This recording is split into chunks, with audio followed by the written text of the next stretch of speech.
तुम औढ़र दानी आरती हरऊ जन जानी।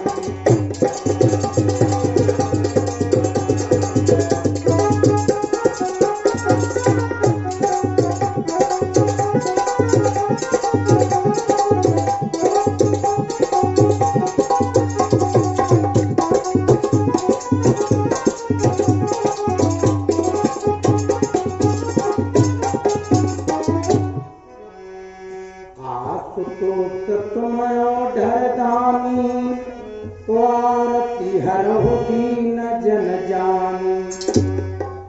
भगवान शिव जी थोड़ी सी भक्ति में, थोड़ी सी सेवा में प्रसन्न होने वाले, तो श्री रामेश्वर देव का कर पूजन उपचार, वो वानर सेना सहित प्रभु उतरे सागर पार। वानरी सेना के साथ में राघव पार आए। भक्तों, अब आपस में राम जी मंत्रणा करने लगे, विचार करने लगे। हे वीरों बतलाओ आगे, अब कैसे पांव बढ़ाना।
राघव ने की, कहने लगे कि अब आगे क्या कदम बढ़ाया जावे।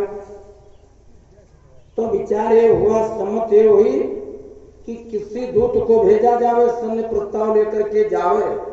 अगर रावण राजा सुलह कर ले, संधि कर ले और जानकी जी को वापस कर देवे, तो इसमें दोनों तरफ का हित है।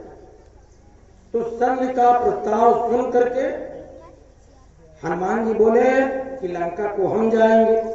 तो मंत्री जामवंत जी ने कहा, जामवंत जी कहने लगे कि महावीर, आप अगर बार बार लंका को जाओगे तो रावण अपने मन में विचार करेगा कि उनकी सेना में केवल यही एक बलवान है, तो फिर आपका बार बार जाना ठीक नहीं है।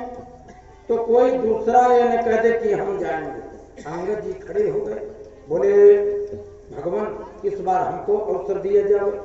तो अंगद जी को राम जी ने अपने पास में बैठाया और समझाया कि हे अंगद, तुम नीतिवान हो और बलवान नीतिवान पिता के तुम पुत्र हो, तो तुमको लंका में रिपु से इस प्रकार की वार्ता करनी है कि काज हमार तासु हित होई, कारी पुसन करो बत कही सोई। जा करके रावण से उस प्रकार की वार्ता करना कि हमारा काम हो जावे और रावण का हित न होने पावे। रिपुसन करो बत कही सोई और काज हमार तासु हित होई। राम जी न्यायी हैं, धर्म के पालक हैं, तो रावण का विचार करते हैं। रावण का ख्याल आया कि रावण का भी काम न बिगड़ने पावे, जाइए। लेकिन एक काम करना, अगर रावण अपना बल प्रयोग करेगा तो आवश्यक देखना, तो अपना बल भी दिखला देना। रावण समझ जाए कि हम लोग साधारण नहीं। तो अंगद जी चल पड़े। अब अंगद जी राम जी का नाम लेकर के चले। वो चलते चलते चलते चलते लंका के पश्चिम द्वार पर आए। तो अंगद जी ने क्या काम किया? पद प्रहार से तोड़ कर वो लंका द्वार कपाट, वो लंका के अंदर अंदर घुसे प्रहरी जन को डांट। अंगद जी गए तो फाटक पर दो वो थे रखवाली वाले पहरेदार, दो गेटकीपर। अंगद जी ने जाते ही जाते अपने चरण का प्रहार किया और जैसे फाटक के ऊपर चरण मारा वो चरमरा करके टूट गया। फाटक टूट गया, अंदर प्रवेश किया तो दोनों पहरेदार जो थे वो सब सहम से गए। अरे राम राम गजब हुआ। अंदर को गए, जब प्रवेश किया तो अक्षय कुमार का भाई रावण का पुत्र था, मेघनाथ का भाई। उसने कड़कती आवाज में कहा, अरे दुष्ट ढीठ ठहर। उसने फटकार लगाया। क्या कहा, ये कोई आम रास्ता तुमने समझ लिया है? न तुमने प्रणाम किया न आज्ञा ली अंदर जाने की, तुम कहां घुसते चले जा रहे हो? ठहरो। तो अंगद जी के क्रोध आया। अंगद जी कहने लगे कि अरे दुष्ट पिता के, चोर पिता के पुत्र, तुम यहाँ के सिपा सालार बने हो। अरे हम तुमको झुक करके प्रणाम करें और तुमसे आज्ञा ले? क्या तुम्हारे बाप का हमारे ऊपर कोई कर्जा है? हम उसके भेजे आए हैं जो स्वामी भूमंडल का है और आगे से हटे प्रणाम करें। क्या तेरा मुझ पर कर्जा है?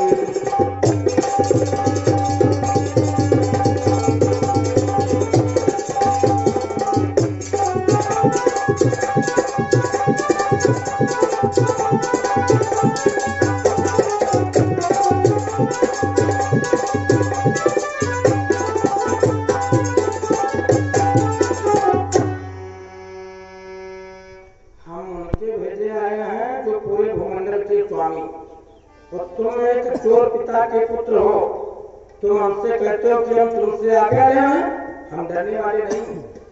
तो बात बात में बढ़ गई। अब इस दर्जे तक बात वो आपस में होने लगी थप्पड़ भूसा नार।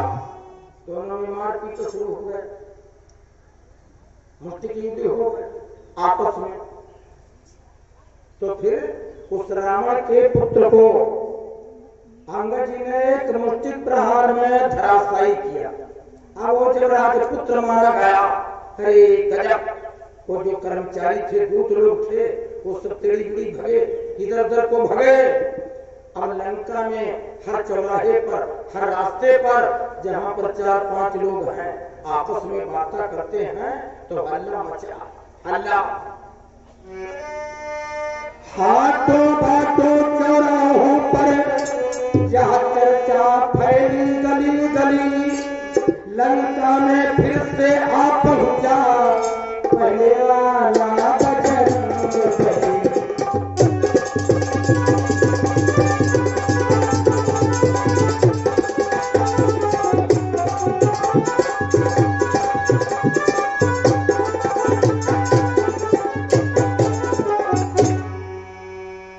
लंका में फिर से आ पहुंचा पहले वाला बजरंग बली। हल्ला मच गया पूरे नगर में, लंका में। तो लंका की जो नारियां हैं वो कौच पसार करके रावण को गालियां देती हैं कि इस दुष्ट ने, राजा ने चोरी की और घर हम लोगों के जल गए, घर हम लोगों के जल गए। इस दुष्ट ने दुष्टता की और नुकसान हम लोगों का हुआ। तो रावण के विपरीत सब बातें करते हैं। मंदोदरी रानी ने रावण को समझाने का प्रयत्न किया, लेकिन दशानन न माना। नौकर जाकर गए और रावण को जाकर के बताया, कहा कि महाराज तपस्वियों की सेना से एक बलवान आया, उसने फाटक को तोड़ दिया है और राजकुमार को मारा है, वो इधर को चला रहा है।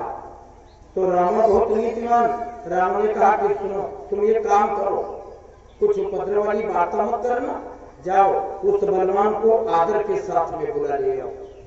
हाँ, वो सोचा कि अगर बलवान होगा तो अपने धन में शामिल कर लेंगे।